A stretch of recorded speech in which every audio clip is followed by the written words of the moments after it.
Well, good afternoon and good evening, everybody. How are you doing? Nice to have you all in the audience. I can't believe we've got Candyman from Germany at 2 o'clock in the morning. Thank you. How you doing, Melissa? Metalhead? Denise? Melissa H? Joanne I am? Skelly Bones? How you doing, everybody? For those of you who are new to this, Bernie is up in about 10 minutes. We're just going to chat for a few. Got people in the audience. Just skip ahead if you're watching this on demand. I'll be tracking hashtags. If you know of one that they're pushing here, I was just going to track Our Revolution. We'll run that underneath. I'm watching the stream from Our Revolution right now, waiting for it to start. It's on YouTube. I put the links in the... yes, I tried to start exactly at 4:20. Thank you, Baked AF. Exactly. Hey, everybody. Hi. Invictus, XTC, how you doing? Yeah, those Germans, getting up at all times. Blitzkrieg, we know how we did that, eh? That's not how, right? Please, make sure you're being okay there. Dina, how you doing? Metalhead, hey, everybody. Hey, Celtic Barb, how are you? Good to see you. So we're just waiting for this to start. I got audio up, so it'll just kick in on us. We'll start hearing it going. Hopefully, we won't miss it here. And, what? Yeah. Says it's live right now. I'm going to reset. I got nothing coming up, but they've gone live already. So I'm just going to put this up here. We're just going to chat just to make sure. You know how they do this. Sometimes they go live early. Sometimes, most of the time, they're late, right? Hey, Ellis. How you doing? Froze. Luis. Chris Bailey. How you doing? Brad. Hey. All sorts of people. How many people we got in the audience? Let's see. 37 already? 37 and climbing. Outstanding. Good to see everybody. Good to see y'all. We're just waiting. Says it's live. Just waiting for it to kick in with something more interesting, and then I'll push that over. Thank you to Our Revolution for broadcasting this. Really appreciate that. And appreciate the fact that we can restream it. That's also very awesome. Hey, Jilly Love. You've been notified. Does everybody get a notification? Is that? I haven't really looked at how that's set up in such long. Hey, Aganor. How you doing? Soul Rebel. Wonderful, wonderful. I've been so busy, I haven't even seen this conversation with Bernie and EW is about. Bernie and Liz, I think, are just talking about the path to move forward. I think that's what I understand is the... Here, let me turn up the volume. I realized I was really quiet. I think that's... Yeah, 47, Froze. Hey, Real Jingy. How you doing? Mr. Todd 5X.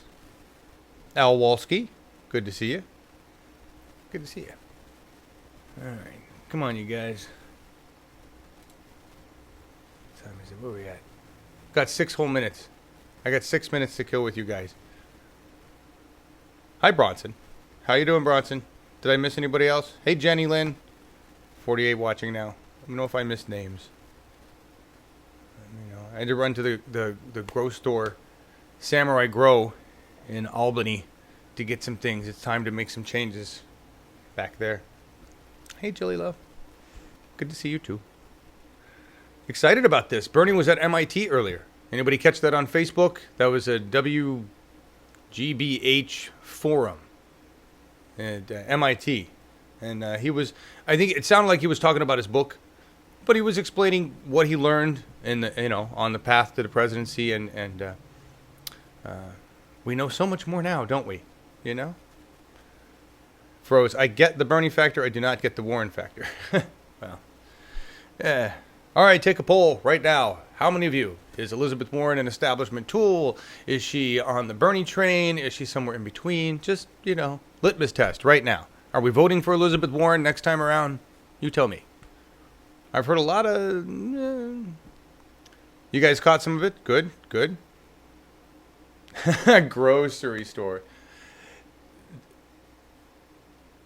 Oh, we lost my... Hang on, guys. We just lost... Technical difficulty. Oh, they started. Here, good. They started. Because as I say, I just lost my camera. So give me 1 second here. Here we go.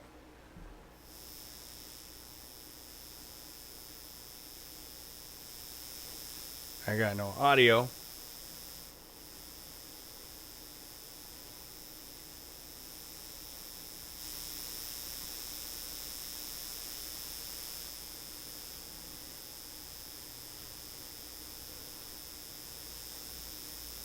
Guys, I got no audio on this.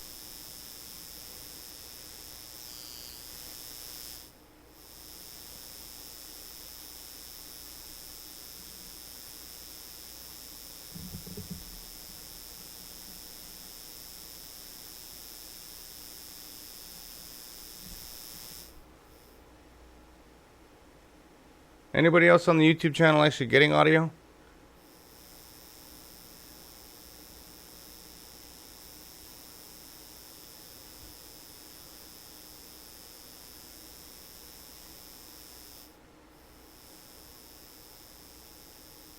I just want to make sure that I'm not missing it.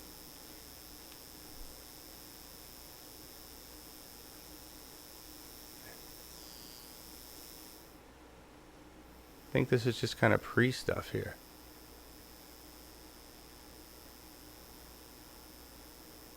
Yeah. Well, that's a good thing. My camera went out. Give me 1 second. I'll fix that.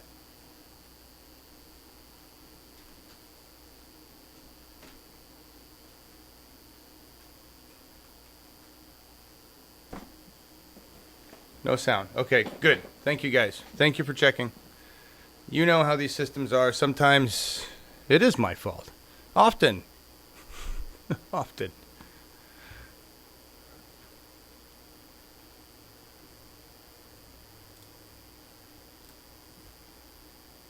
We'll frame it up. Let me get the hashtag going. You guys seen another hashtag besides Our Revolution? Are they pushing anything that you're aware of? I'll run whatever you want. rrev.us/act. Looks like what they're pushing there.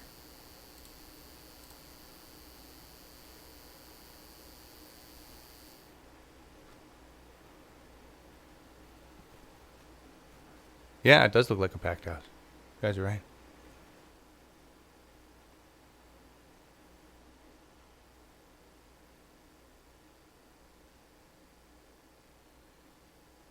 Or are they playing music? Not that I can hear. I got nothing. If you guys are looking at the YouTube channel as well and you're getting sound, then switch over there. I got nothing. You would think we do. We got clapping going on.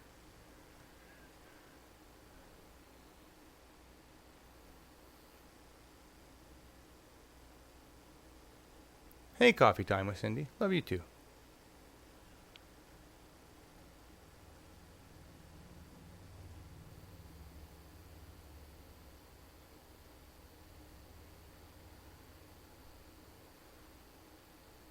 What are you saying there, guys? Warren has to gain ground again.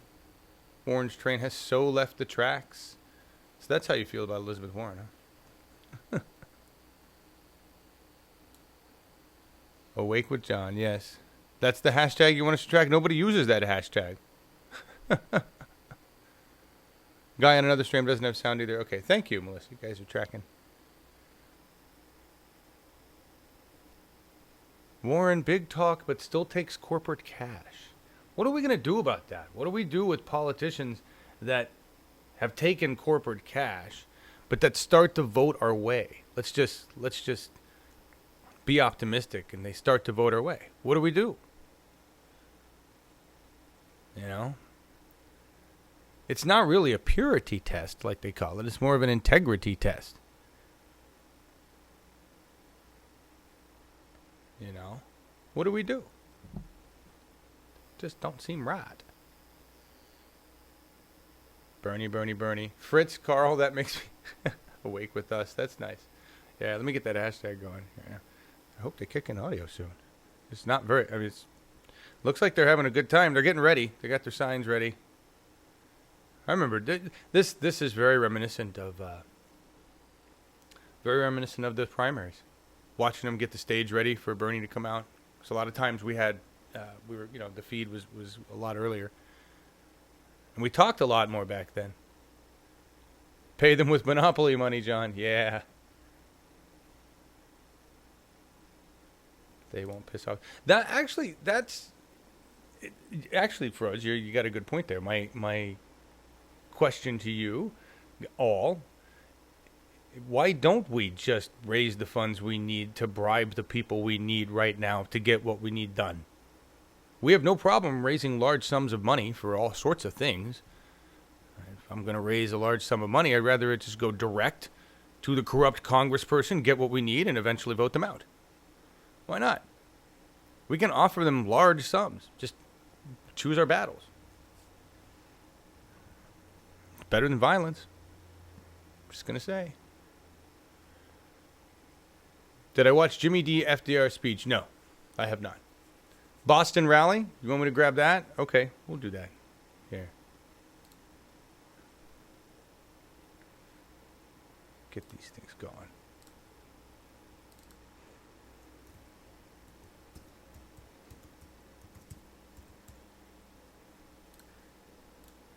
Guys can listen to me click.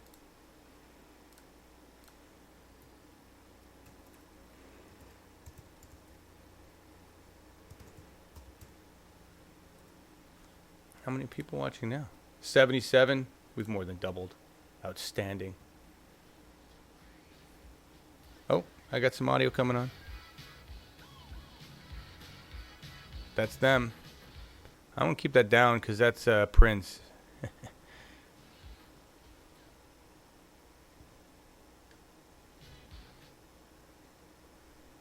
Sorry, guys.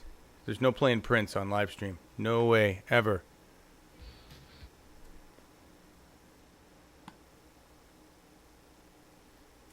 When we contribute to the DNC, we're just giving our power away. Yeah, Al. And when we contribute to the top level of the DNC, absolutely. All right, here we go. Here we go. I'll get those hashtags right. Good evening, revolutionaries. Come on, this is Boston. This is a rally. This is Cesar Chavez Day. Come on. Good evening, brothers and sisters. My name is Paul Feeney, and I'm a proud member of IBEW Local 2222 here in Boston, Massachusetts. And I was blessed to be the state director for Bernie Sanders and his campaign for president in 2016. I am so proud of that campaign and what we accomplished.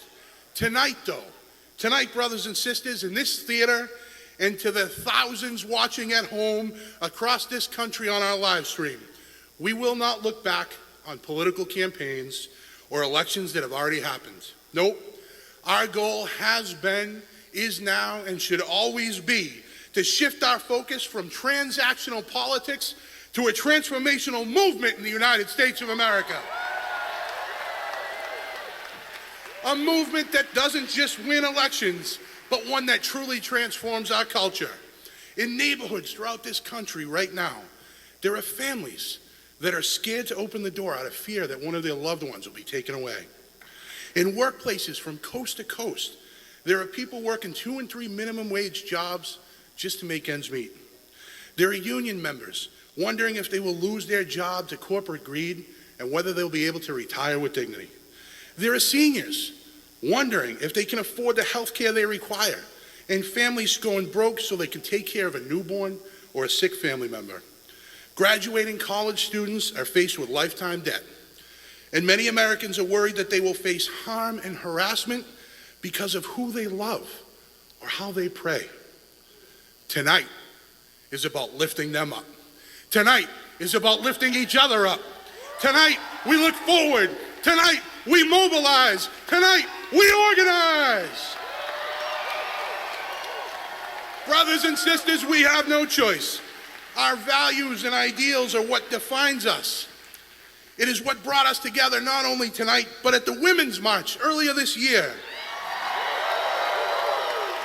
At airports across this country, and at healthcare rallies in hundreds of cities. Because politics can never divide a people that are united by principles. Brothers and sisters, our revolution is also an evolution. It requires each of us to use the words that we hear tonight as a call to action tomorrow. Moment by moment, our revolution is building a movement that brings people together and lifts people up. With Senator Bernie Sanders and Senator Elizabeth Warren walking beside us. We will continue to march. We will continue to fight. We will stand up. We will rise up. We will act up. We will resist. And we will persist. Brothers and sisters, we will send a message to President Trump that he ain't seen nothing yet, because our revolution has truly just begun. Brothers and sisters, welcome to our revolution. Thank you.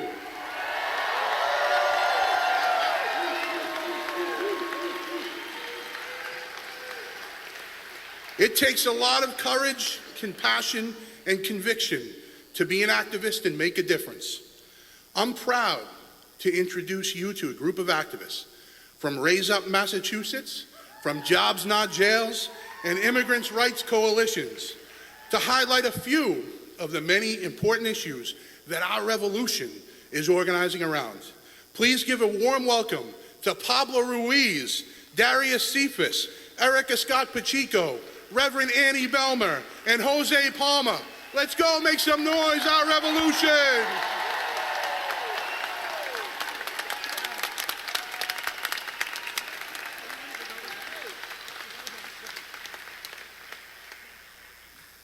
Hermanos y hermanas, buenas noches. My name is Pablo Ruiz. I work for SEIU Community Action here in Massachusetts. I have the privilege of being part of the Raise Up Massachusetts coalition that came together in 2013 and 2014. This broad coalition of more than 150 faith, labor, and community organizations which collected over 350,000 signatures, which qualified earned sick time and minimum wage for the ballot, winning minimum wage on Beacon Hill, and winning earned sick time on the ballot by more than almost 20 points. But now we're on to a new agenda, which includes the Fair Share Amendment, which I'm here to talk to you about today. Some are calling the millionaire's tax. The Fair Share Amendment would create an additional 4 percentage points on annual, would tax an additional 4 percentage points on annual income above $1 million. That's to say the first million will not change, all right? Our proposal calls for this revenue to be spent on public education and transportation. When we talk about public education, that includes early education and preschool, quality public schools, affordable higher education. When we talk about transportation, we're talking about improving infrastructure, not just buses and trains, but also safer roads and safer bridges. We know what it takes to win. We've done it before, and we need each and every one of you to help us do it again. One of my heroes, Cesar Chavez from the United Farm Workers, once said, "The fight is never about grapes or lettuce. It's always about people."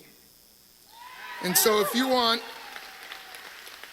to help people and working families, if you want to help us bargain for the common good, if you want to build a stronger economy that works for everybody, if you believe that we can all do better when we all do better, Massachusetts, I need you to raise up. I need you to raise up. Raise up. Raise up. Thank you.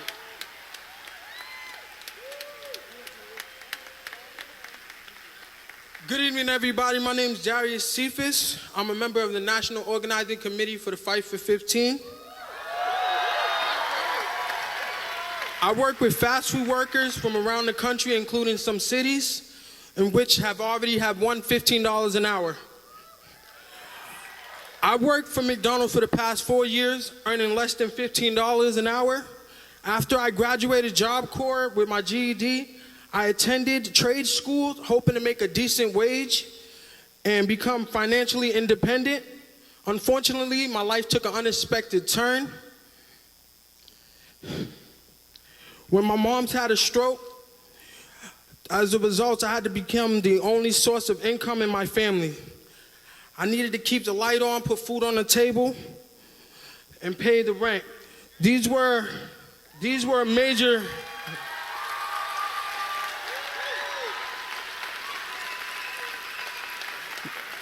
These were major responsibilities that I relied on to have a good job with decent wages.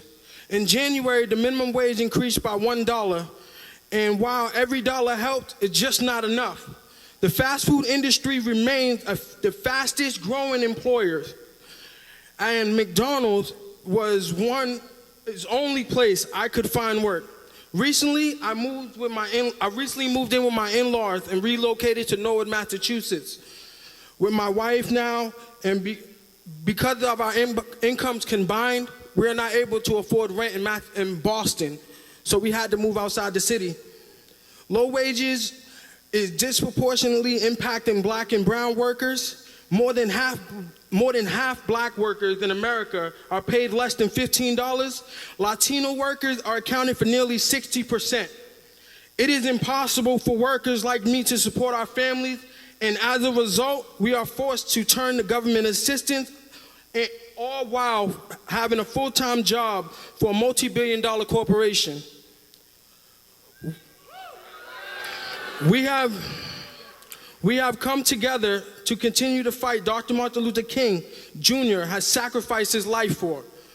That's why on April 4th, in the spirit of Dr. Martin Luther King Jr., we are coming together with our allies to continue to fight for economic and racial justice. Thank you.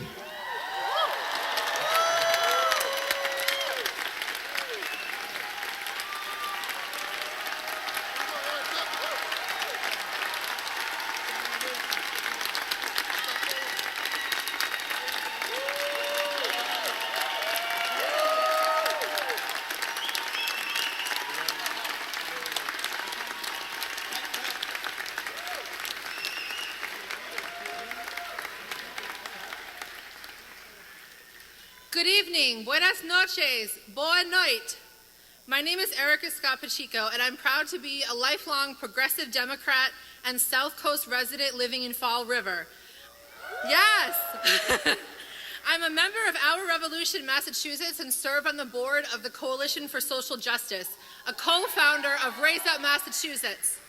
We were proud to endorse and campaign for Senator Bernie Sanders for president and Elizabeth Warren for Senate.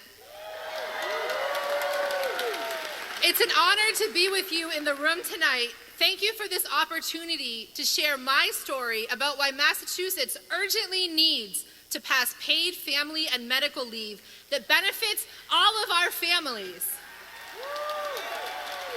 I know firsthand that paid family and medical leave can be the difference between financial hardship and instability or safety and security when life's emergencies arise.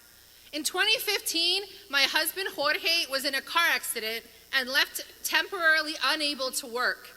The accident wasn't his fault, and we assumed his medical bills and time off from work would be covered by the other driver's insurance. But because he was one of the 1.2 million workers in our state that doesn't have paid leave, that was not the case. He went from having a good job to unemployed after his unpaid federal leave ran out. I struggled to support us on one income, and I couldn't take unpaid time off from my own job to drive him to his medical appointments. The worst part is his employer would have safeguarded his job if he had only worked across the state line in Rhode Island. But because he worked in New Bedford, he was out of luck, just because our state has yet to protect workers like Rhode Island has. I know, right?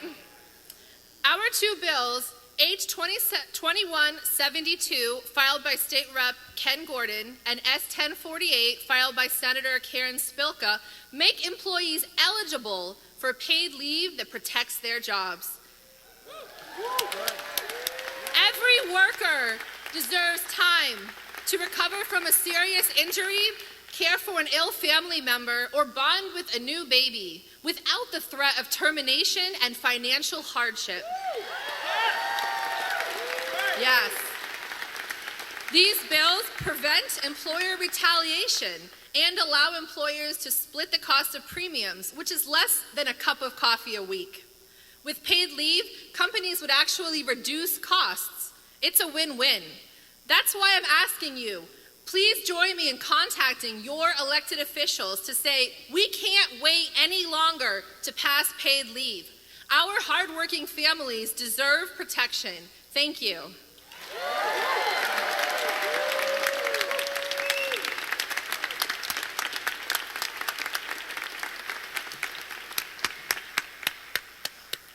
Good evening. My name is Reverend Annie Louise Belmer of Zion Baptist Church in Lynn. I'm here with ECHO, MCAM, and jobs, not jails. In Massachusetts, the governor and the heads of our legislature promised to reform our mass incarceration system. I know from personal experience that their proposal falls a little bit short. In 1999, my 16-year-old son Elijah was present when his friends and they committed a robbery. My son was arrested and charged.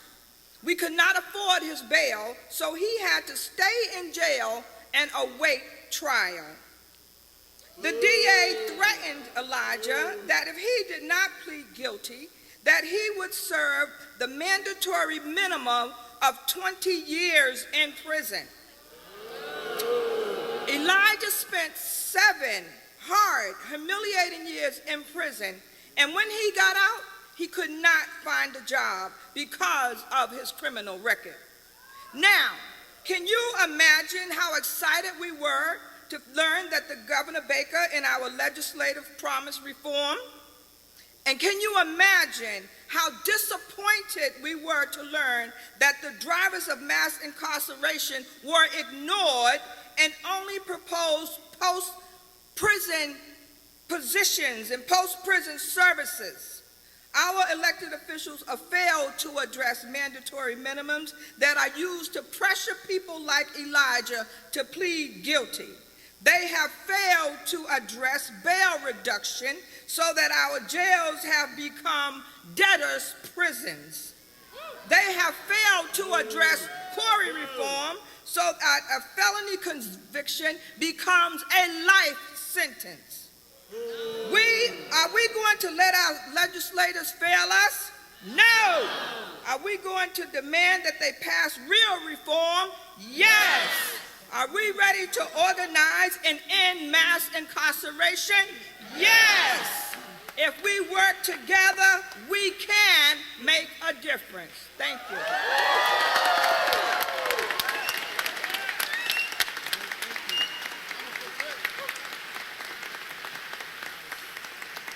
Good evening. My name is Jose Palma. I am the political director for Neighbor to Neighbor. Since the Trump administration began, many of us feel we are in emergency. But for undocumented immigrants, Muslims, and other targeted communities, this is real. This is real emergency. This is real and present danger for these communities, and I am part of that community. Right now, my brother-in-law is detained in Bristol County Jail. 14 years ago, he came to this country to escape the violence from El Salvador, and like every immigrant, to find better life. Since he came here, he has worked hard, built a business as a plasterer, and now his family is broken. The future of his 2 US-born children is at risk, and we must stop breaking families apart. For years, the US Congress has not been able to pass a comprehensive immigration reform, and now with the Trump administration, that possibility is gone. But now, there are also millions across the country ready to continue the political revolution, and in Massachusetts, that hope is alive for immigrants and Muslim community by passing the Safe Community Act. This law will help protect people like my brother-in-law and many others facing the same situation. It will ensure basic due process rights, use police resources to fight crime, not separate families, while we, as the nation, need to come together to push the US Congress to reform the immigration policy in a fair and a common sense way. Massachusetts must lead the way to protect communities threatened by the Trump administration. But we need you, all of you. Please call Senate President Rosenberg, call the Speaker of the House, Robert DeLeo, Governor Charlie Baker, and demand to pass the Safe Community Act now. My friends, this emergency is real. Now more than ever, we need all of you to protect the future of Massachusetts in the United States of America. We need you, all of you. And if you want to take action, you can join two farm workers tomorrow at 6 p.m. in front of Ben & Jerry's and Harvard Square to help them. These two workers were arrested for protecting civil rights in Vermont, and they need our help. Tomorrow at 6 p.m. in Harvard. Thank you very much.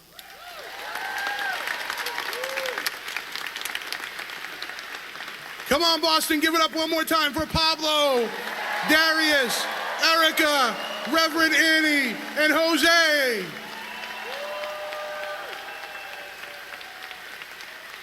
Those are just a few of the issues that we're working on at our revolution, and we're going to tell their stories across this country. Make some noise, Boston. Now, brothers and sisters, please welcome a true revolutionary and dedicated organizer and labor activist. He's the communications director at SCIU Local 888. He's the co-founder of Labor for Bernie. He's my friend, and he's from our revolution, Somerville. Give it up for Rand Wilson. Thank you, Paul. Thank you, everybody. Thank you to our speakers from Raise Up, from Jobs Not Jails. And also thank you to the hardworking members of theatrical and stage employees, Local 11, who make this rally a success. And while we're at it, thank you to the Boston building trades that printed our signs and our banners to make this rally visible all across the country. Now, these campaigns that we've talked about tonight, winning just one of them would have an incredible impact, right, on the quality of life here in Massachusetts for working people.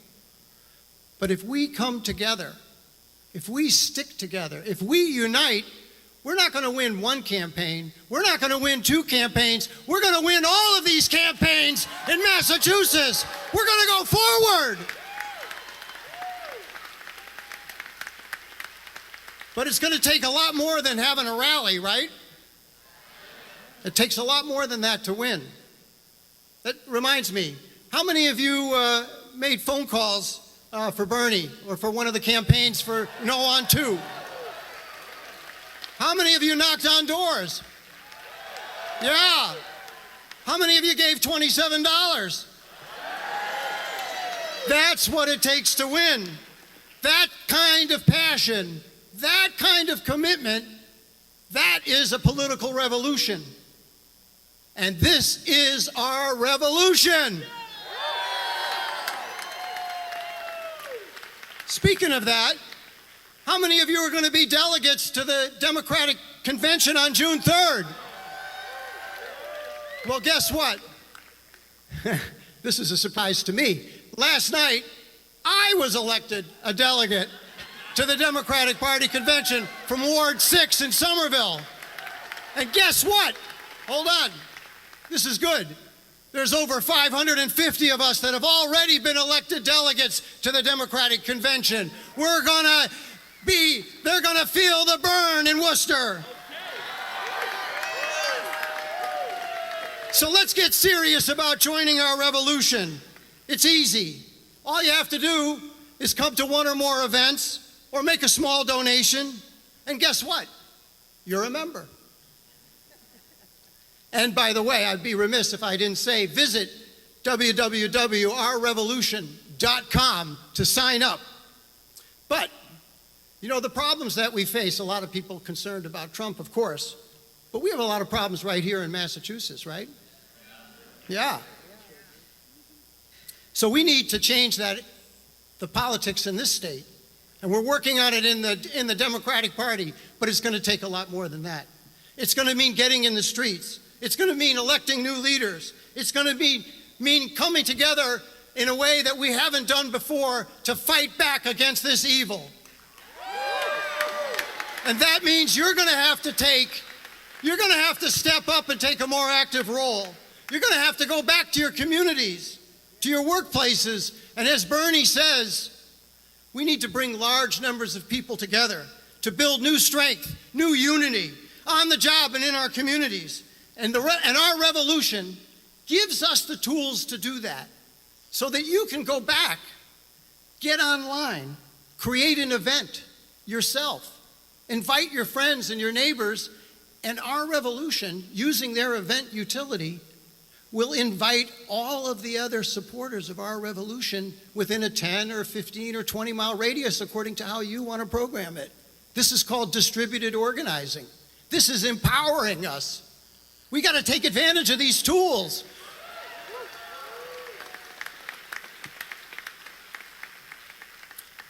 So dozens of people in Massachusetts are already doing this. Over 20 communities here and hundreds across the country are forming local Our Revolution groups. One of them is in Somerville.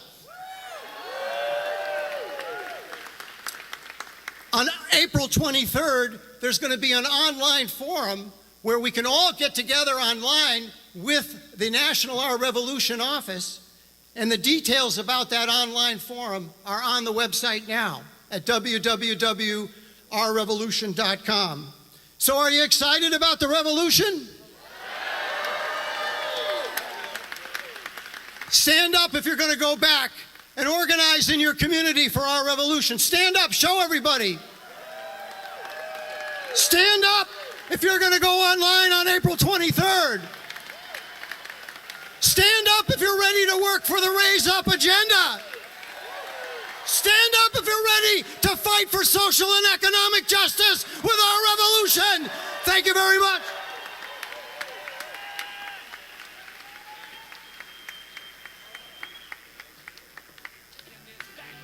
Now the boss man says, hey, you're not what we need. The penguins in the suits, they know nothing but greed. It's a solitary life when you've melted the feeder.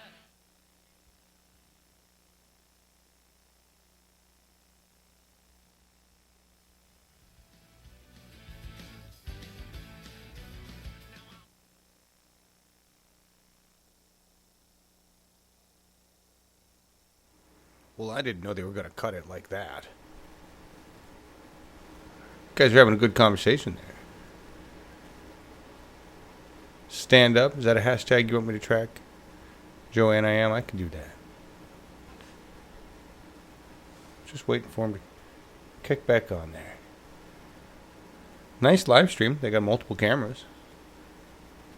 I don't know how many people fit in that room, but it's definitely packed. That's not nice, Jake. I counted way more than 50.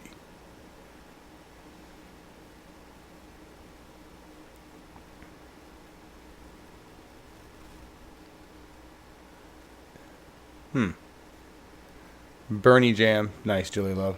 As long as it's not something that I can't play. I was really saddened that the fact that Neil Young's Rockin' in the Free World, every instance of that, which is a lot of instances of that on a lot of the Bernie rallies that we did back in 2016, well, they muted the entire rally because pieces of Rockin' in the Free World can be heard. Whoever actually owns the rights to that, I don't think it's Neil Young, not letting us run those through on the live stream. And yeah, he was just getting people riled up. Dina says that holds 3,500. That sounds good. Bernie hasn't spoken yet. Bernie nor Liz have come out to have their conversation. We're just hanging out. We're just waiting.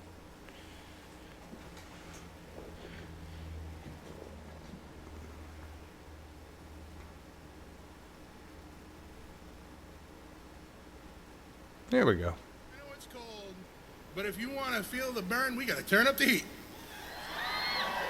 And we're going to do that because I am so proud to be here with our next speaker. Brothers and sisters, she was warned. She was given an explanation. And nevertheless, she persisted.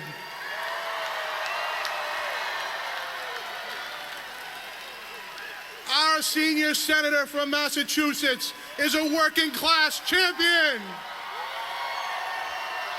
Senator Warren is an example of what it means to persist in the face of adversity and fight for what is right because it is right. Like Senator Bernie Sanders, her leadership is defined not only by the faith that we have in her, but by the hope that she has in each of us. It is my honor to introduce to you our senior senator from the Commonwealth of Massachusetts, Senator Elizabeth Warren.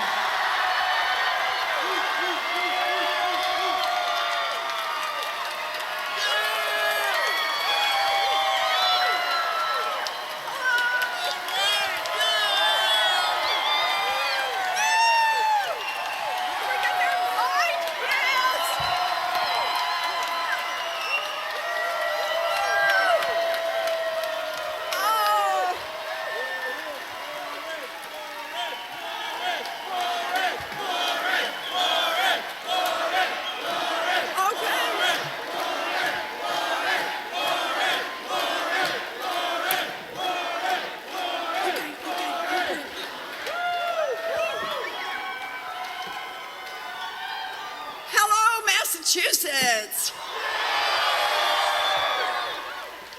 Oh man, am I glad to be here tonight. You know, this is my first chance here in Massachusetts to introduce my dear friend Bernie Sanders. It's gonna happen. But before I do that, I actually want to tell you a story about how Bernie and I met. It speaks volumes about both of us. Some of you know, I was a teacher, a researcher, and was doing work about what was happening to America's middle class. This is several years back. And I got an invitation to come to dinner in Washington, D.C., and I was told it would be with a lot of policy people. So I did exactly what you'd expect me to do. I showed up with a fistful of charts. I am a real dinner guest that, the dinner guest from hell, right? So I showed up with these charts and started talking about what was happening to hardworking families all across this country. And while there were folks who were interested and paid attention, there was this one guy with this bright white hair who said, what? And we got into it, back and forth and back and forth. It's like there was nobody else in the room. And that was the start with Bernie Sanders. So, my God. After that, we did road trips. We did more dinners in Washington. But I tell you, I learned something from watching him in a lot of different places over a very long time. And that is, Bernie Sanders fights for what's right, and he fights from the heart, and that's how we win. That's right.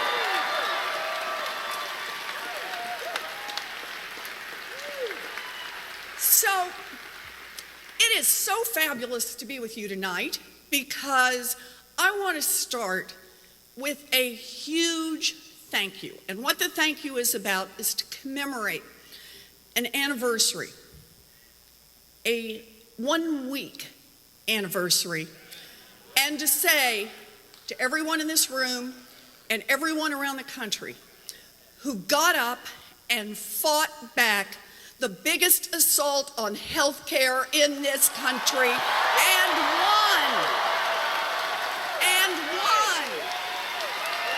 Yes! Can we give ourselves a round of applause? Yes! Yes!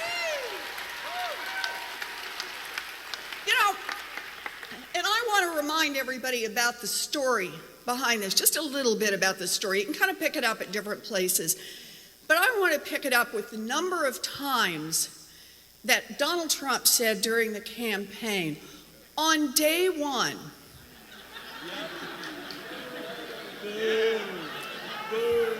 on day one, we will repeal Obamacare.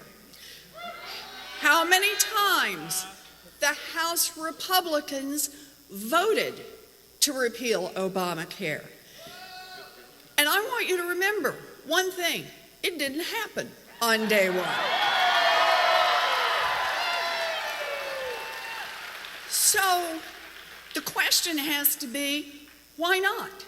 They have the House, they have the Senate, they have the White House. Why didn't it happen?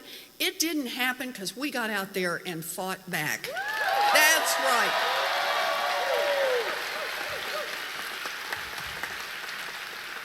In fact, just think about it this way, because I think this is the right way to think about it. They were just going to repeal. And had they repealed, the rest of us will be standing there with our begging bowls, hoping for crumbs in what little bits of health care they might permit Americans to have. That didn't happen because we got organized after the election, and what we started pushing is you can't repeal and run. That's for cowards. You got to repeal and replace. And then the consequence of that was, even ultimately, Donald Trump eventually picked that up, said you got to repeal and replace. And then once they had to start laying out their own health care plan, as Donald Trump said, who knew this was so complicated? Whoa. But that gave us time.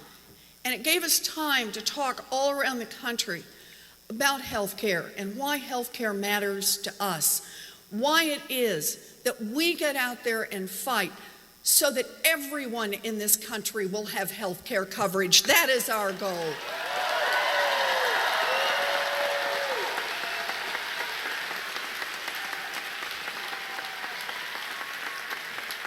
I start with a big thank you, but it's really the first point that I want to make.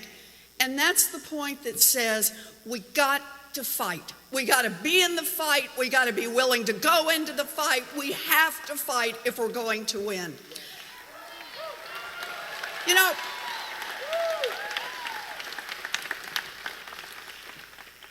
On the day after the inauguration, I was here in Boston. How many people came down to Boston Common?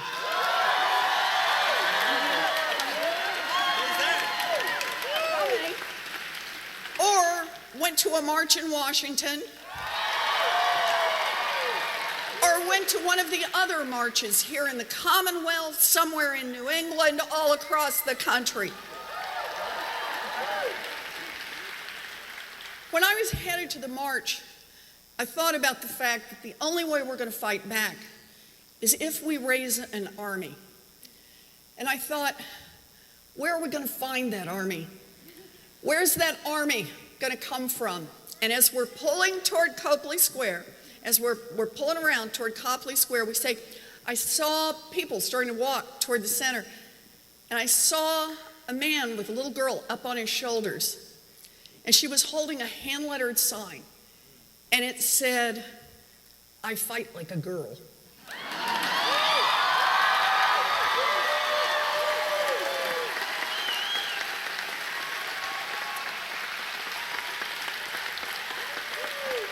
And I looked out and I said to myself, so do I, sweetie.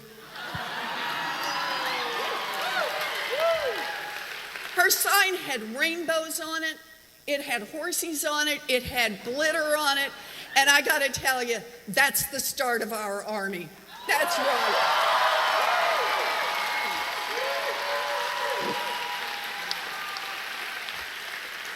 We made history that day, and a lot of people held up their signs to show how we made history. The sign, I think, that was at least one of my favorites were the ones that said, thank you, Donald Trump, you have turned me into an activist. Yes, that's where our army will come from.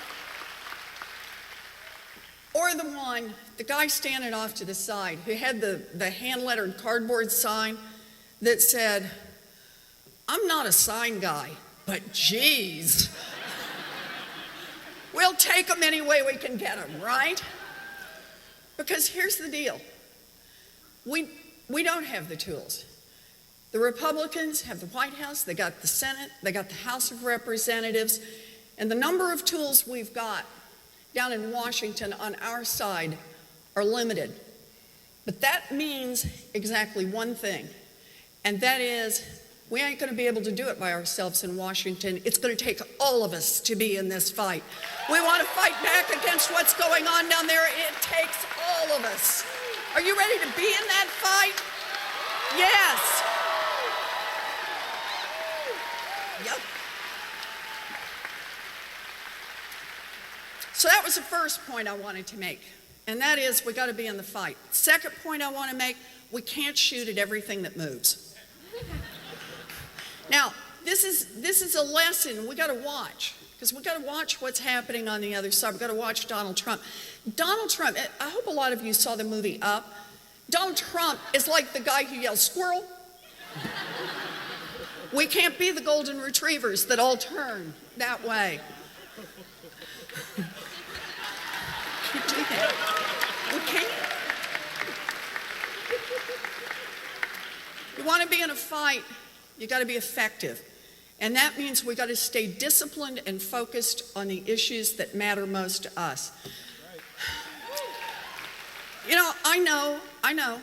Donald Trump has talked about all those folks from Massachusetts who went over the border to vote illegally. In New Hampshire, I think I even heard him say something about I drove the bus. You know, it's...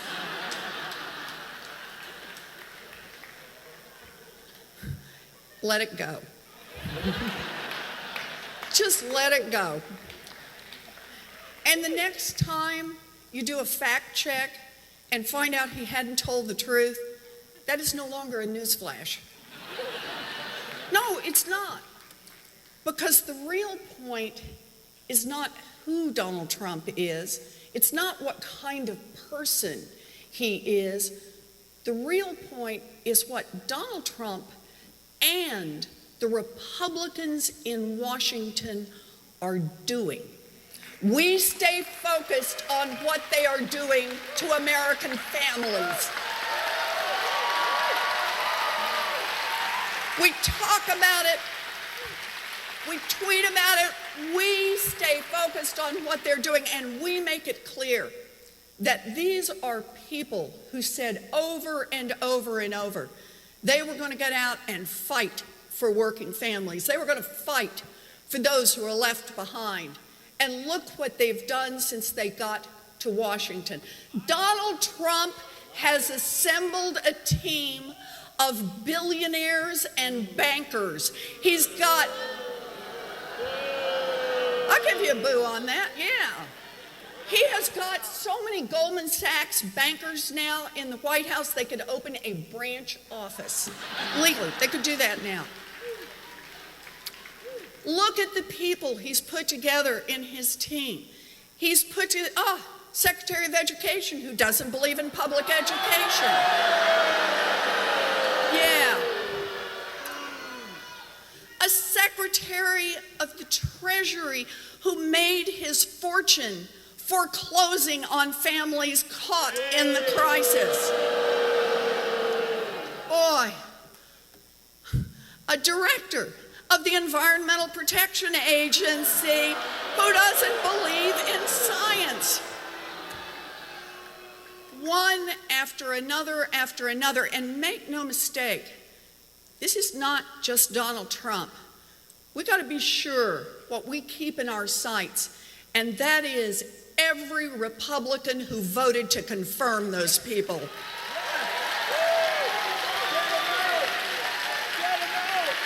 Fully culpable.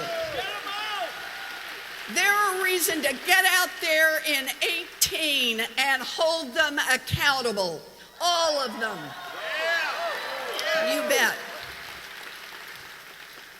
And what's happened? You know, we were able to fight them back. on health care for now, although I always take a deep breath and remind myself when I'm celebrating that I have to remember one of the principal reasons it failed was that for many Republicans in the House, that health care bill was not brutal enough. So we have to remember that. But they've been busy. They've been busy. I would describe it as below the radar screen, but it's so crazy out there. Washington right now, you know, it's like a snowstorm and a tornado and a hurricane all happening at the same time. And in the meantime, the Republicans in Congress just keep passing one bill after another. They're called CRAs, where they're just rolling back regulations that were designed to protect the rest of us. So just keep in mind over in the past few days, what they've done. One of the things they did is they've now made it so that corporations that kill or maim their employees won't actually have to keep records for 5 years on that. You know, I just want to make a point about this. I'm gonna channel my inner wonk here for a minute, but you actually do have to focus on why would you even do something like that? And the answer is the Occupational Safety and Health Administration, which Republicans like to tell lots of jokes about. They're the folks who actually come out and try to make sure that the workplace is safe. Occupational Safety and Health Administration has been given such generous resources from Congress that it actually can inspect every company for workplace safety once every 140 years. So they use those data to help make sure they're going to places where the most danger is, where people are getting killed, where people get maimed. And the Republicans just very, matter of fact, hey, another day in the big city, living large. And they just roll back that protection for our workers. Or how about earlier this week, when the Republicans said, hey, why not let your internet provider just sell your browsing history? Wow, I want to see somebody's browsing history on that one, right? Exactly right. Or what happened yesterday when the Republicans, again, passed another law that said basically the states can find ways to cut off funding for Planned Parenthood and other women's health clinics. Make no mistake, Donald Trump and the Republicans are working together. And what they're working together for is an extremist right-wing agenda, an agenda that works for billionaires, that works for giant corporations, that works for the fringe of their party, but it does not work for America, and that is why we're in this fight.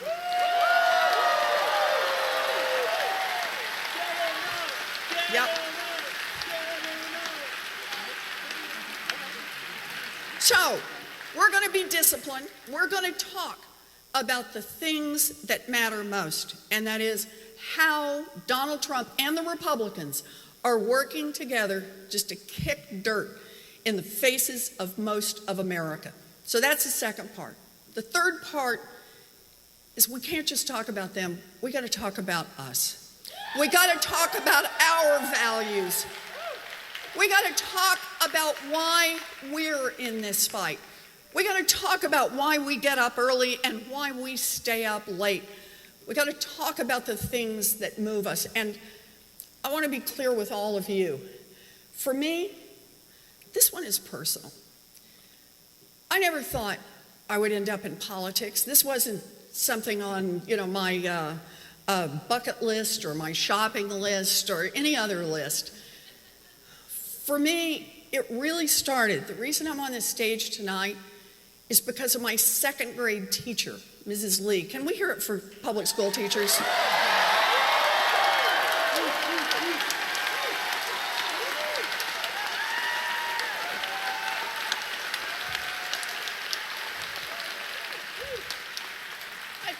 I lived in a family, we had a lot of bumps, but boy, when I went into that classroom in second grade, Mrs. Lee, she was the one. She had this gravelly voice, big bosom. She gave great hugs. I loved Mrs. Lee. And I decided right then and there, someday, I was going to be a teacher too. That was my goal. But my family really was holding on by its fingernails, and we had a lot that went wrong. And by the time I was in high school, there was no chance. We couldn't afford application for college, much less what it was going to cost to go to college. And the story has lots of twists and turns, but it ends up with this fact, and that is I graduated from a commuter college that cost $50 a semester.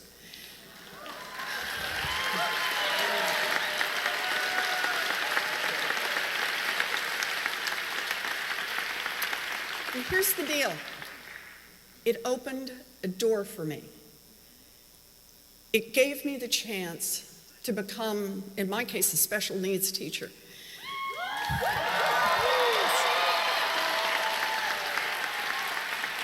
And one door led to other doors, and another door, and another door, and ultimately, here I am tonight, you're a United States Senator.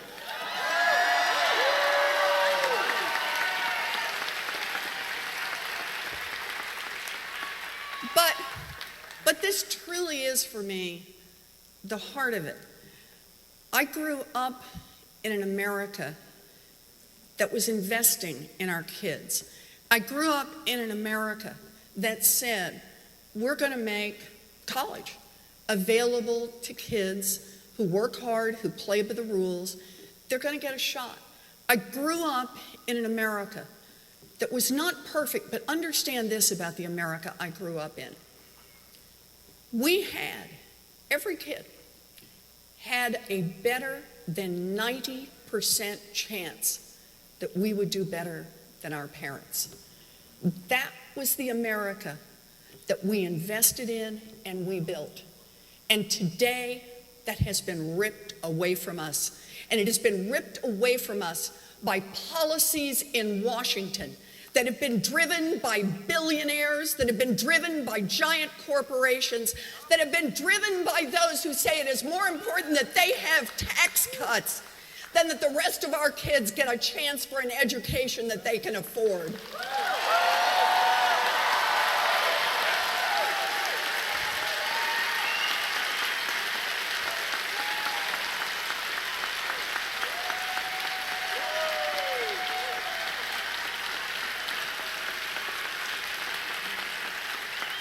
I stand here tonight ready to fight for an America that believes in the dignity of every human being. To fight for an America that believes in opportunity, not just for some of our children, but opportunity for all of our children.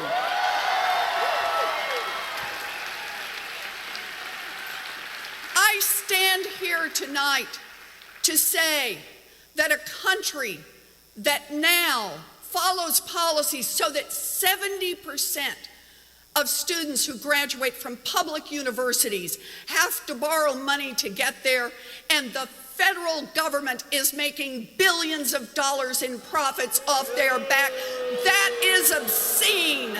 And it is time to fight back, and that's why we're here. You bet.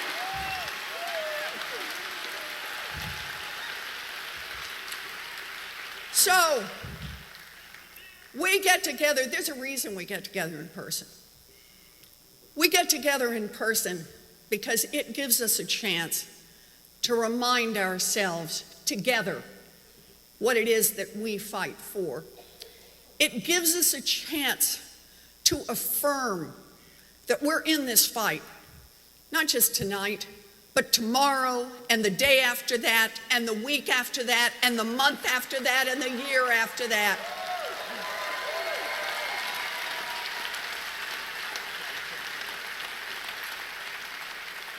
It gives us a chance to say, We are in this fight because we believe in the America that we can build for all of us. That's why we're in this fight.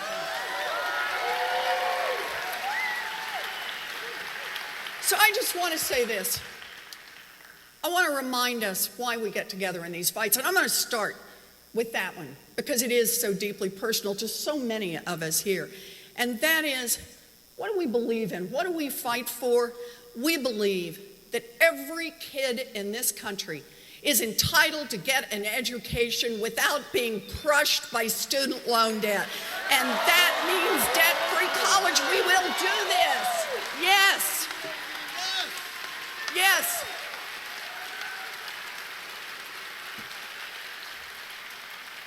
We believe that health care is not some frivolity available for the rich. It is a basic human right for every human being. Yes.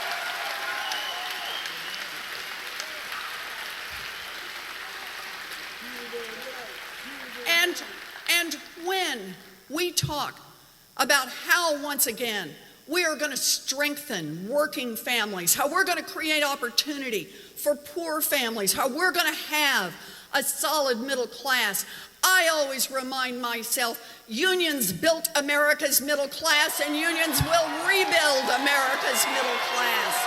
You bet we will.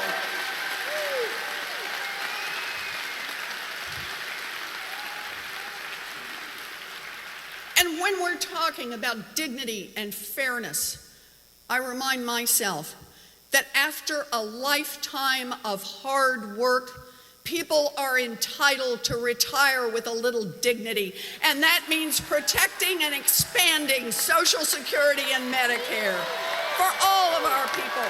Yes. You know, I remind myself too, every time I come back from Washington, that we are a people where there is no room for dignity, see how I want to do this?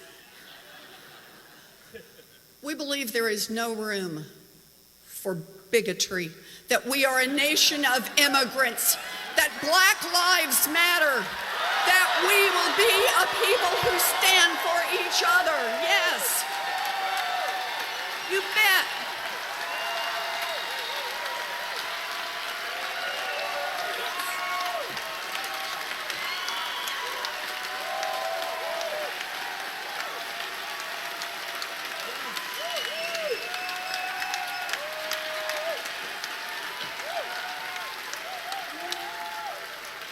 God, I love to be from Massachusetts.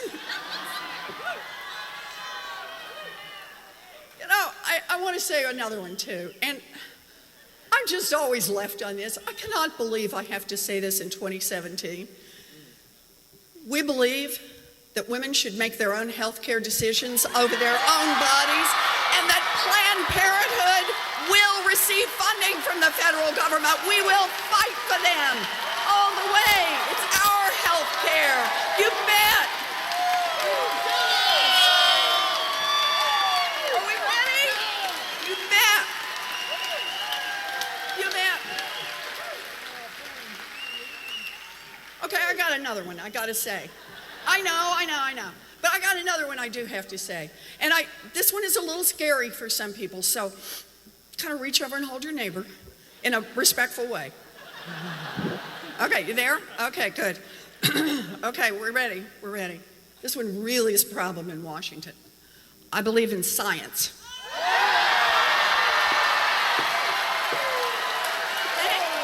You think?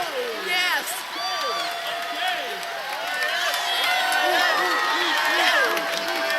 Yeah, you think?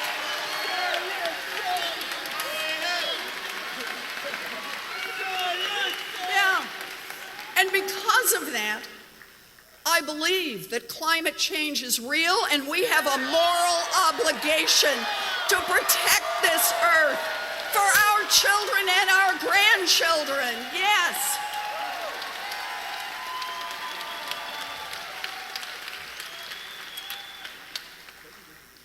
in one more. But it's true. You know, I watch what's going on right now with these Goldman Sachs guys, once again, running the economy. What could possibly go wrong? Get them out. Yeah. Well, you know what we believe? We believe that Wall Street needs more regulation, not less regulation to wreck our economy. Do you believe in that? Yes. Yep.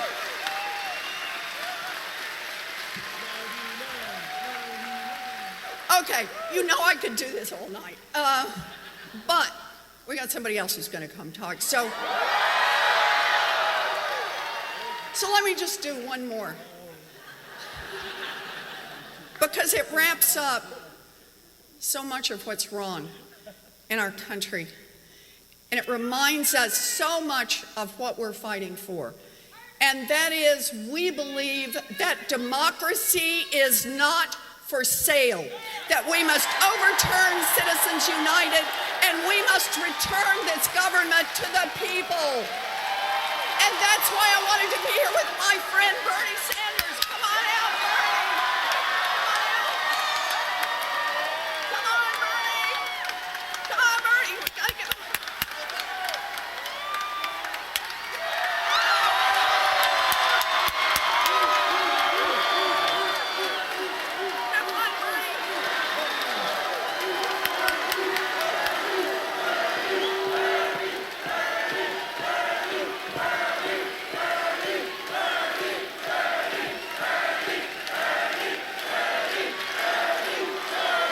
Thank you.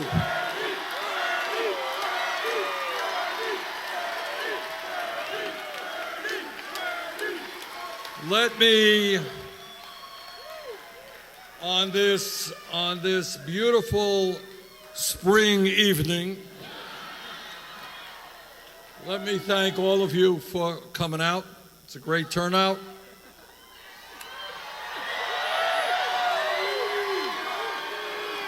Let me thank Our Revolution for helping to organize the event. We thank Paul Feeney and Pablo Ruiz and Ashley Delver and Erica Scott Pacheco and Katura Brewster and Reverend Andy Belmer and Jose Palmer and Rand Wilson for all of their extraordinary remarks, giving us the reality of what's going on in America today. Thank you all. And let me thank the people of Massachusetts for sending Elizabeth Warren to the United States Senate.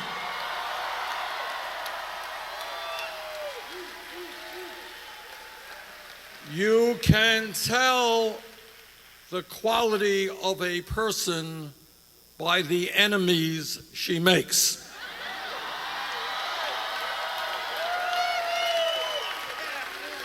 And to her credit, Elizabeth Warren has made some wonderful enemies.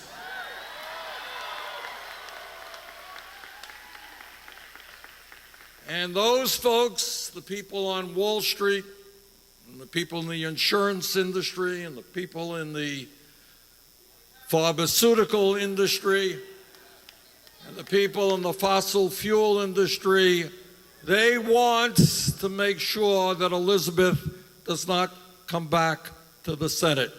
Our job is to make sure not only that she wins, but that she wins big. That's your job. Let's do it.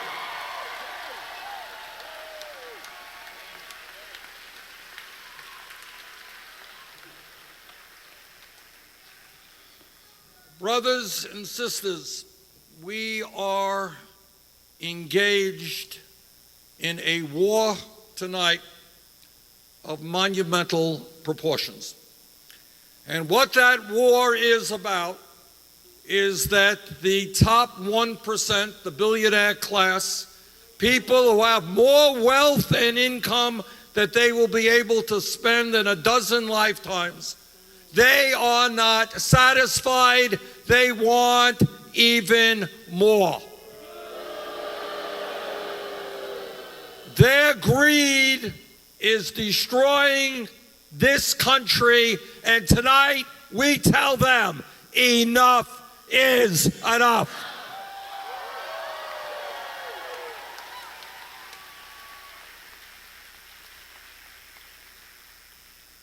What our job is to bring our people together.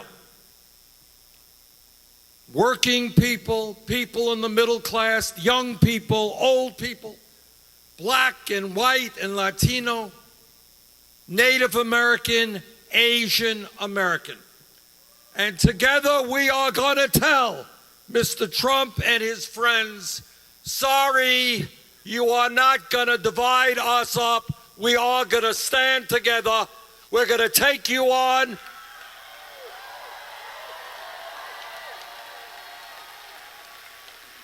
And not only are we going to take your ugly proposals on, we are going to go forward. We're going to transform this country. We're going to create an economy and a government which works for all of us, not just the 1%.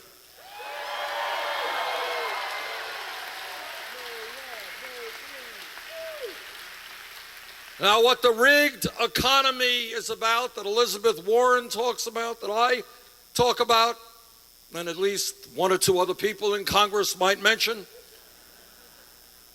is an economy in which in the last 35 years we have seen a massive transfer of wealth. Now, my Republican colleagues, they get very nervous when we talk about redistributing wealth. They get nervous when we talk about taking from the rich and helping the middle class, but they got no problem when in the last 37, 38 years, trillions of dollars have left the pockets of working people and have gone to the top 1%. So we are telling them tonight and into the future, those days are over. You're going to stop ripping off the working families of this country.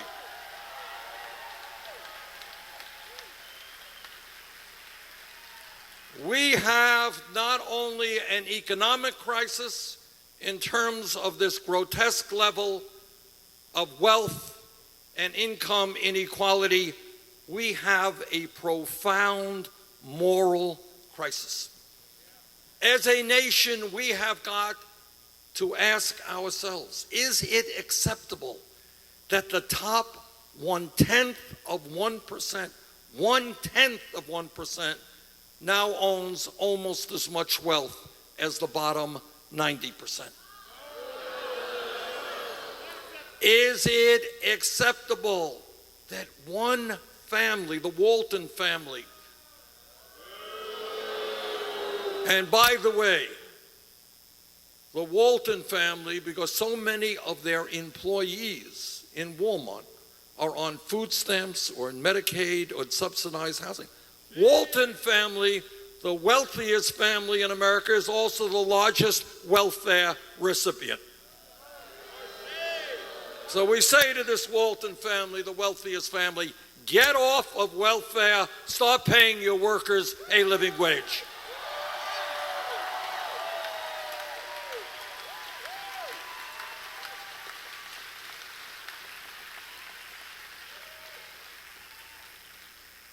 And when we look at a rigged economy, it is not only this grotesque distribution of wealth, it is also an unfair distribution of income. Today in Boston, today in Burlington, Vermont, you got people who are working not one job, they're working 2 jobs, they're working 3 jobs. Today in America, as a result of the collapse of the American middle class, you have millions of people working 50 or 60 hours a week in order to put food on the table for their kids. In fact, we work some of the longest hours of any people in the industrialized world. Mom is out working, dad's working, the kids are out working.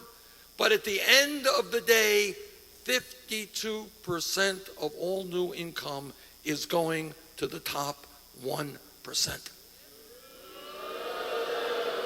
Our job, brothers and sisters, is to create an economy that works for all of us, not just the billionaire class.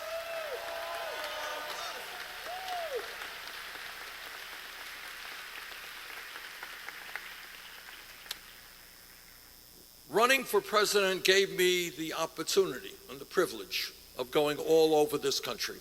And I want to thank the many of you here for the support you gave me.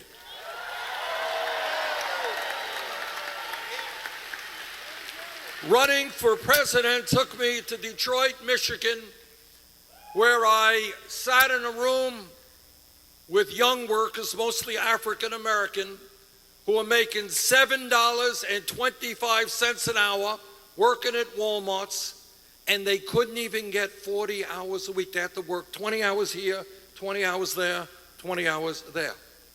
And what I learned then is that 7.25 is a starvation wage. We're going to raise the minimum wage to a living wage, $15 an hour.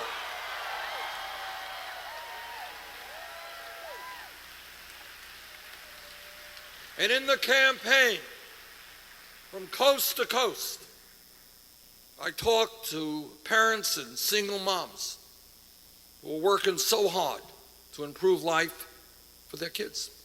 And you talk to a single mom who's maybe doing okay. She's making $35,000, $40,000, $45,000 a year. But in order to find quality child care for her little one, she has to spend $10,000 or $15,000 a year.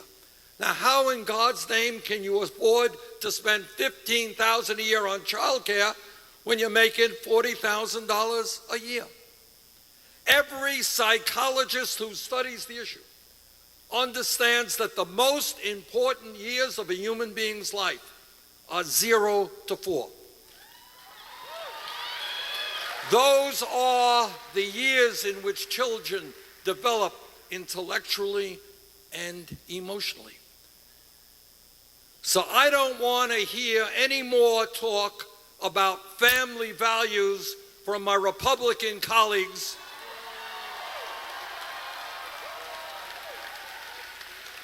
Until we pass universal, affordable child care for every family in this country.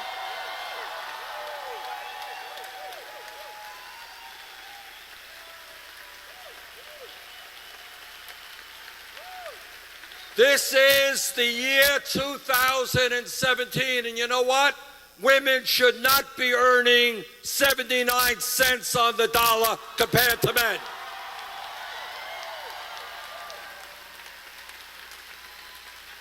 Equal pay for equal work.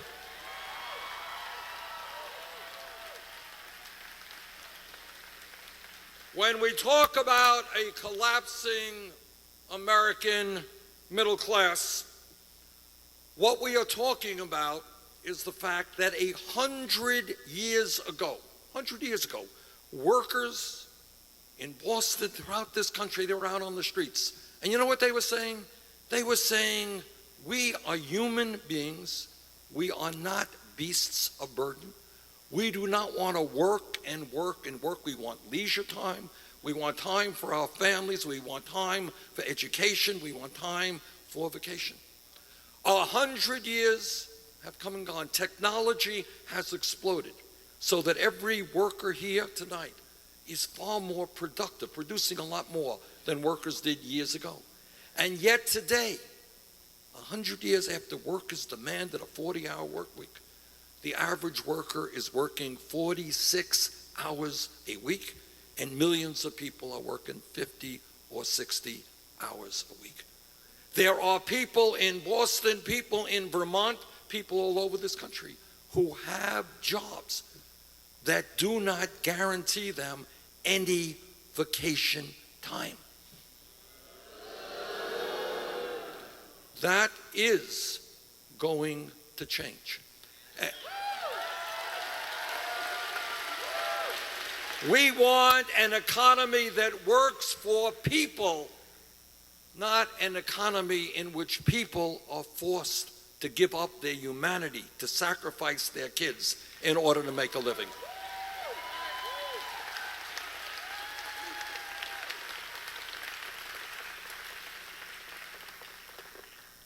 As Elizabeth mentioned a moment ago, we live in a highly competitive global economy. It is virtually insane for any person in this country who loves this country, who is concerned about the future of this country, not to be absolutely outraged by the fact that today, hundreds of thousands of bright young kids, kids who did well in high school, kids who want to go to college, they are unable to do so because of the income of their families. And then on top of that, we have millions of people who have graduated college, $50,000, $60,000 in debt, graduated graduate school, medical school, dental school, hundreds of thousands of dollars in debt, are spending decades paying off those debts, can't buy a home, can't have kids, they're paying off those debts. Our job is to encourage our people to get the best education they can, not punish them for doing that.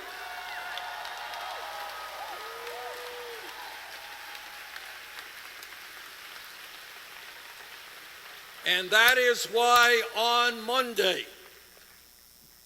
with many, many students from all over the country, I will be introducing legislation to make public colleges and universities tuition-free and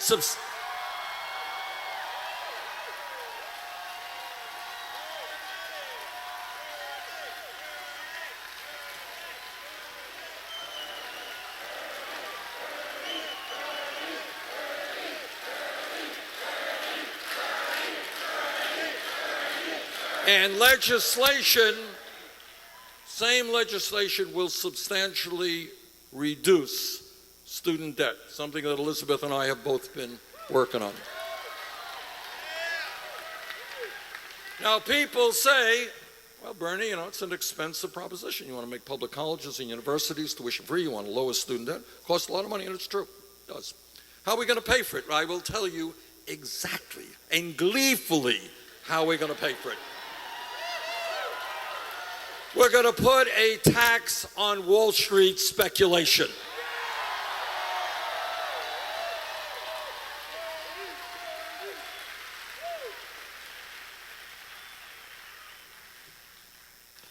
And when we make public colleges and universities tuition free, it not only helps, obviously, the people in college and the people who graduated, it does something perhaps even more importantly. I grew up in a family, my parents never went to college. And the people we associated with, my family associated, they never went to college. And all over this country today, you have kids growing up in poverty, working class kids. They don't know anybody who went to college. What I want is for every kid in this country in the 6th grade, I want for their parents, I want their teachers to know that if those kids do well in the 6th grade and the 8th grade and in college and in high school, yes, regardless of their incomes, they will be able to get a college education and make it into the middle class. That is revolutionary.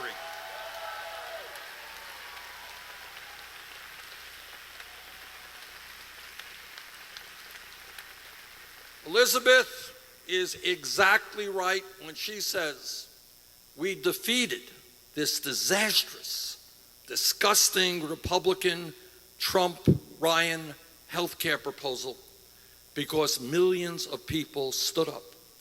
They went to town meetings, they went to rallies in Boston, in Burlington, all over this country. They bombarded the phone lines of my colleagues in Washington. These guys couldn't do business, the phone lines were so.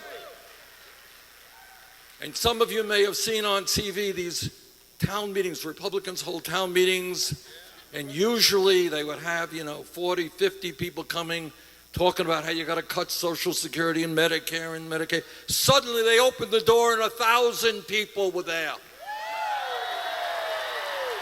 And they weren't there to talk about repealing the Affordable Care Act.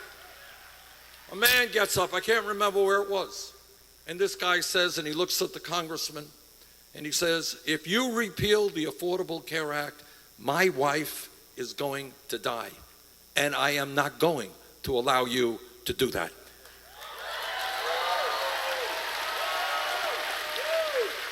So don't kid yourself.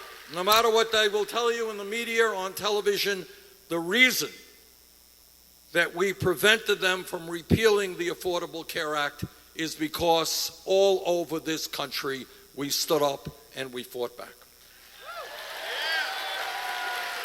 But our job is not just to prevent the repeal of the Affordable Care Act, and it is not just to improve the Affordable Care Act, which in fact has many problems. Deductibles are too high, co-payments are too high, cost of prescription drugs are too high. Too many people don't have access to primary care. Our job is to join the rest of the industrialized world, guarantee health care to all people as a right.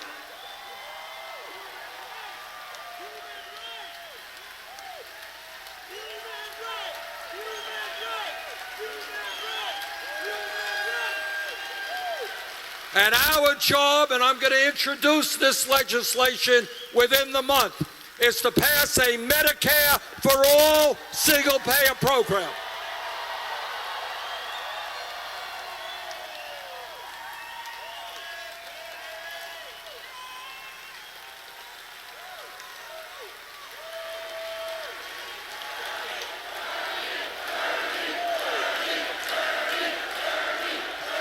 Please don't tell me that if Canada can guarantee health care to all of their people at about half the cost per capita, if the United Kingdom can guarantee health care to all of their people, if Germany can do it, and Denmark, and Holland, and Sweden, if every major country on earth guarantees health care to all people and costs a fraction per capita of what we spend, don't tell me that in the United States of America, we cannot do that.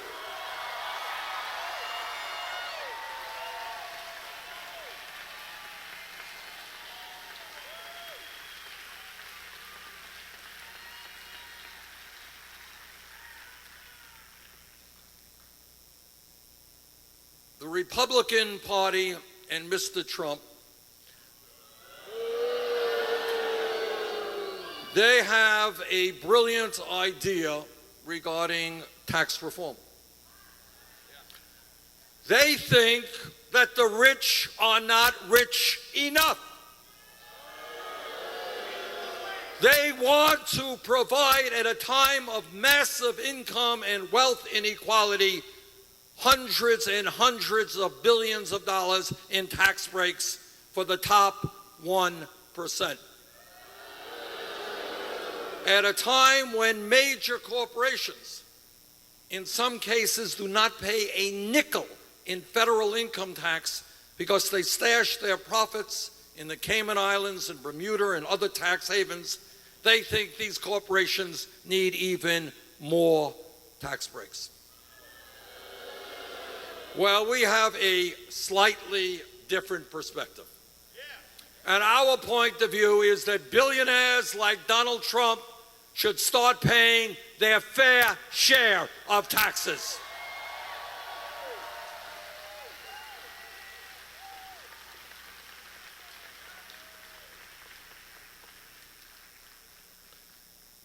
In case you forgot, there was an election in November, and Donald Trump won. And I want to say a word about that.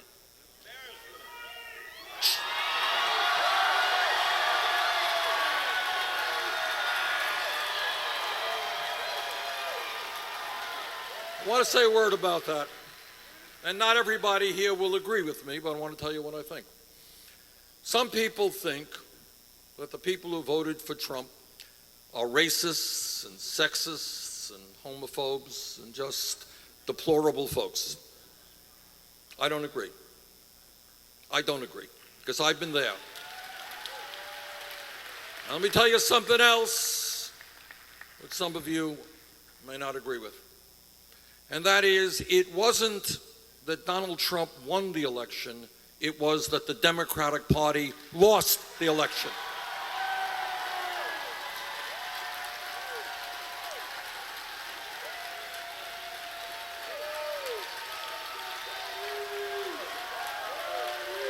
And let us understand what's going on. It's not just the White House that they won. They control the United States Senate. They control the United States House. They control almost 2/3 of governors' chairs. And in the last 8 years, Democrats have lost 900 legislative seats all over this country. Now, this is what we have got to put on the table, and we got to ask ourselves, how does it happen when we are competing against a right-wing extremist party who has an agenda that most Americans soundly and roundly disagree with, an agenda that wants to give tax breaks to billionaires, cut Social Security, cut Medicare, cut Medicaid, doesn't believe in climate change, doesn't believe in pay equity for women? How in God's name do they win elections? And the reason is, in my view, that the time is long overdue for fundamental restructuring of the Democratic Party.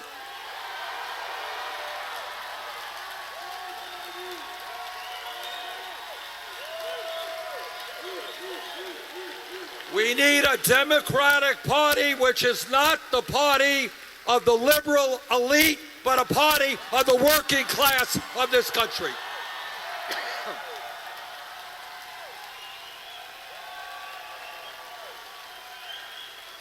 We need a party which is a grassroots party, a party where candidates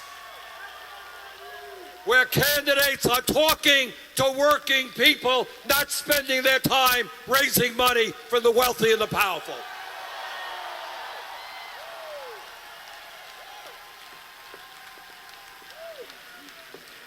And when we do that, when we transform the Democratic Party, we transform America, because on every, and this is an important point, on every major point facing this country, the American people do not believe in a right-wing agenda. They believe in a progressive agenda. We got to take that agenda to the people. The American people believe overwhelmingly we raise the minimum wage to a living wage. They believe in pay equity for women. They believe in rebuilding our crumbling infrastructure. They believe in a trade policy that works for workers and not just CEOs. They believe in transforming our energy system away from fossil fuel. They believe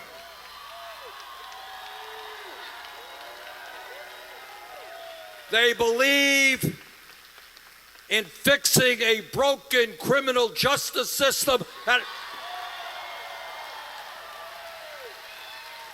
a system that has more people in jail, disproportionately African American, Latino, Native American, than any country on earth.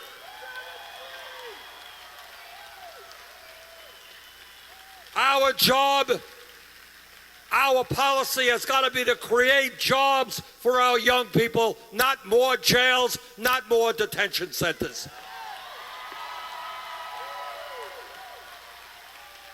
And the American people do not believe that we should be throwing millions of undocumented people out of this country. People who have been here for years, working hard, raising their kids.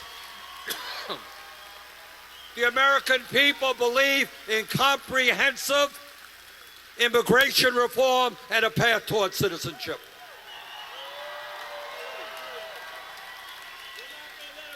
So we have got to get our hands dirty. We got to get out on the streets.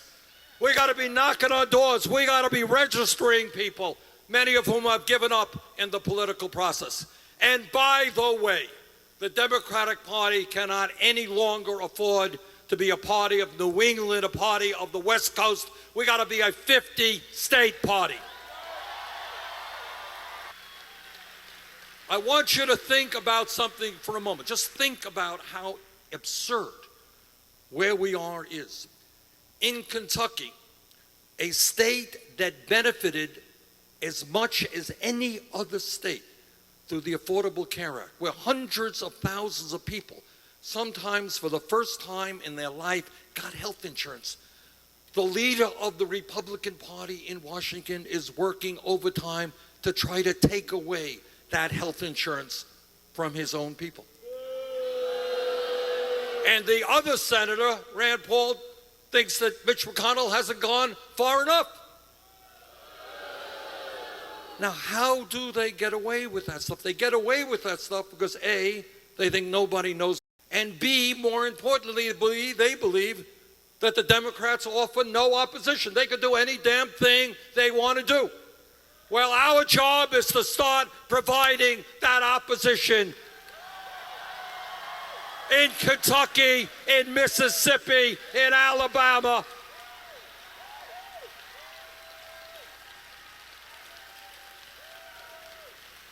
And they're going to have to look in the eyes and meet those people at the polling booths who they think they can provide decent jobs to their people.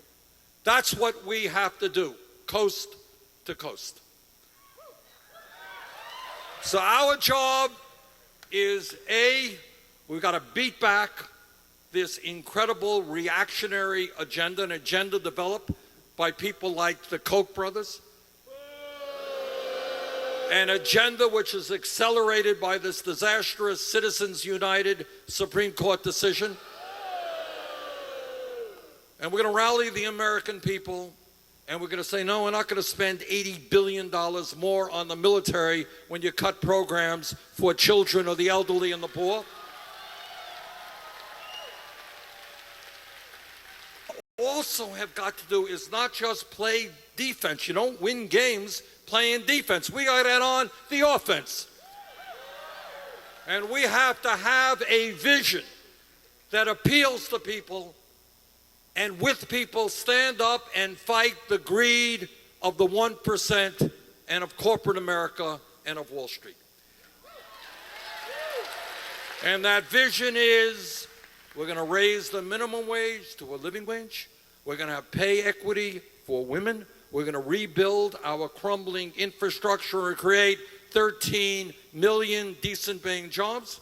We're going to have trade policies to create jobs by transforming our energy system from fossil fuel to solar and wind and geothermal. We're not going to be firing teachers. We're going to be hiring teachers.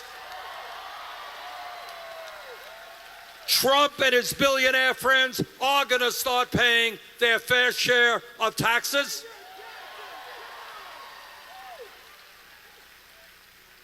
That's our agenda, and that is an agenda that will appeal to people from Kentucky to California to Massachusetts. All right.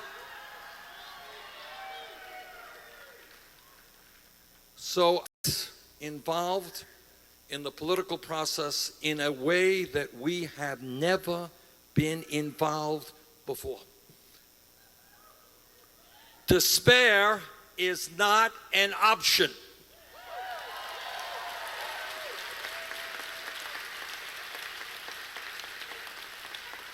And I have not the slightest doubt, that when we stand up and we educate, and when we organize, and when we grow the union movement, when we stand together, it's not going to be a victory for us, it's going to be a rout. I understand well that they got the money, and you're going to see that money pouring into Massachusetts against Elizabeth and other progressives. And that's going to be going on all over the country. Yeah, they got the money, but we have the people.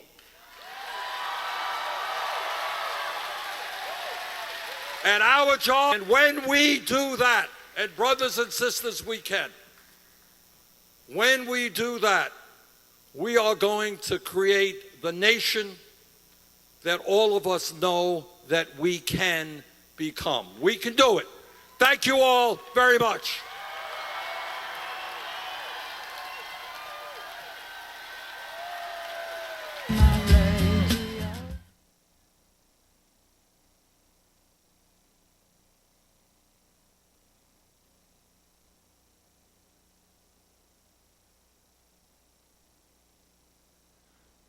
That was Bernie Sanders. Awesome as always. Thank you everybody for being here. We'll wait and see if somebody else comes up to speak.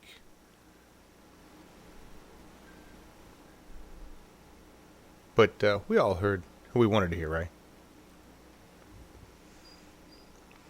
Janice, I agree with you for the most part at the top level, but not the entire government. I'm becoming a small portion of my government. I'm not corrupt. And I know many people that are becoming members of their government. They're not corrupt either. We are the government today, and then you will be one person you know for certain is not corrupt. Who can you trust better than you? Bernie is badass. Absolutely. Thank you all for being here. We had more than 400 people. And I know that the connection quality is not coming through that well right now. You're very welcome, Lynn, Vermont. You're very welcome, you guys. Oh, good. They closed their thing. Here. Ah. Give me 1 second. Pull that off. Hey, everybody. So, oh, good hair. I got perfect TV here. I've just been sitting there watching it. That was awesome. Bernie's reality is refreshing. It's nice to see. Hey, John B. Barbara. OG Shively. Jake. Monkey feet, monkey shoes. How you doing? Progressives are taking over the Dem Party. I want you to. I said this earlier. I just want you to guys think about this. Everybody that's saying that the Dem Party is pointless. Think about this. We have Bernie Sanders, who is not a Democrat, yet he is leading the Democratic Party.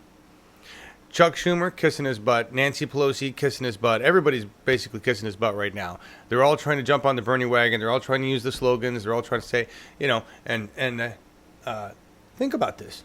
You're welcome, everybody. You're welcome. Yeah, get involved, as Ellis Ray saying. But think about this. I'm in the party that I'm leading, but I'm not a Democrat. The party that I've already taken over. One person, Bernie Sanders, has pretty much taken over the Democratic Party. He needs our help to kick out the remaining tools in the shed that are no longer working for us. We got some rusty tools in the shed, establishment tools. We just got to get rid of those tools. And the connection quality that I just dropped, totally just dropped to black screen. I probably shouldn't be going on. You're welcome, everybody. Glad you were all here for this, and get involved. That's what I did. It took me 2 years pounding my head against the wall, wondering why we can't fight corporate media, we can't fight the top level until we become it. The top level of our government, the way we become the top level of our government is we do what everybody else did who got in government. They got involved, become a PCP in your county, go take some other role, just volunteer for a group. Doesn't matter who they are, whatever party you want to get involved with, just the fact that you are involved brings integrity to whatever party you're getting involved with. So bring you and your integrity and your Bernie-related issues and feelings and bring that to the government, because that's how the government works. We've just been sitting back. We got to stop. Bernie's been telling us that. And he'll keep us riled up and he'll keep us passionate. But we got to get off our ass and go do the work. Nobody else is going to do it. GOP doesn't give a shit. Establishment Dems don't give a shit. Yes, thank you, Froze, and thank you all of the wrenches, and thank you all of the volunteers. Everybody, there are so many people that make this network work. From the Chad Lupke's new show to this, the Wake show, and Candyman, and Marcus all the way out in Germany, staying up till stupid time at night. All you guys make this. This is family. This is how we keep the revolution going, by being a part of a family, whatever that family happens to be. You've got an online family here. Make sure you find a boots on the ground family involved in politics that you're cool with, whatever it happens to be. Green Party, Dem Party, Independent Party, doesn't matter to me. Just bring you. That's the important part. You, your talents, your passion, your energy, your beliefs. You're all right here. You believe what Bernie believes. That we all deserve to have a decent place to live, right? And be treated equally and fairly. That's it. Nah. Mention Kane 2020? Really? Really? Come on now. What did Marcus say? I missed it. Now I gotta scroll up and find. Must have been way up there. I have no idea where it is. Anyway, we're gonna get out of here. We'll see you guys tomorrow. Awake, the big show starts at 10:30 a.m. Pacific. It's 1:30 p.m. Eastern. We'll have Laura live and good, I hope. I haven't heard from her today. But this is how engagement broadcasting works. That's right, Metalhead. Thank you for saying that. It'll be Marcus, Laura, and Marcus tomorrow at 10:30 a.m. Pacific. I don't really really wasn't planning on going out with anything. You know, somebody mentioned it, actually. I know what we're going to go out with. We got to go out with a song. Not a song. Okay, it's not a song. I was thinking End of the Corporate Age because I like that, but no. What we need is this.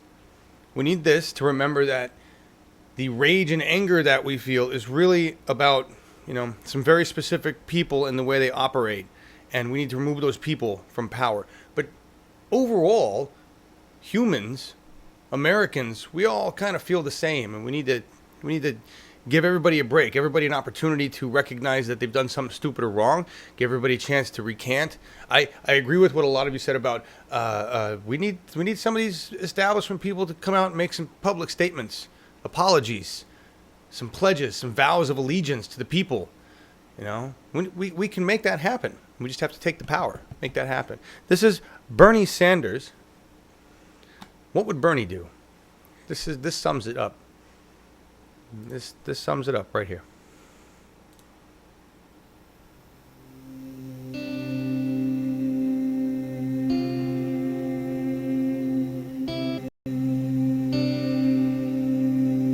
This is what I believe. Every great religion in the world, Christianity, Judaism, Islam, Buddhism, essentially comes down to do unto others as you would like them to do unto you. As a 22-year-old kid getting arrested in Chicago fighting segregation, I believed it in my whole life. That we are in this together, not words. The truth is, at some level, when you hurt, when your children hurt, I hurt. I hurt. And it's very easy to turn our backs on kids who are hungry or veterans who are sleeping out in the street. And we can develop a psyche, a psychology which says, I don't have to worry about them. All I'm going to worry about myself. I need to make another $5 billion. Hey, this whole world is me. I need more and more. I don't care about anybody else. I believe that what human nature is about is that everybody in this room impacts everybody else in all kinds of ways that we can't even understand. It's beyond intellect. It's a spiritual, emotional thing. When we say that that child who is hungry is my child, when we do the right thing, when we try to treat people with respect and dignity, I think we are more human.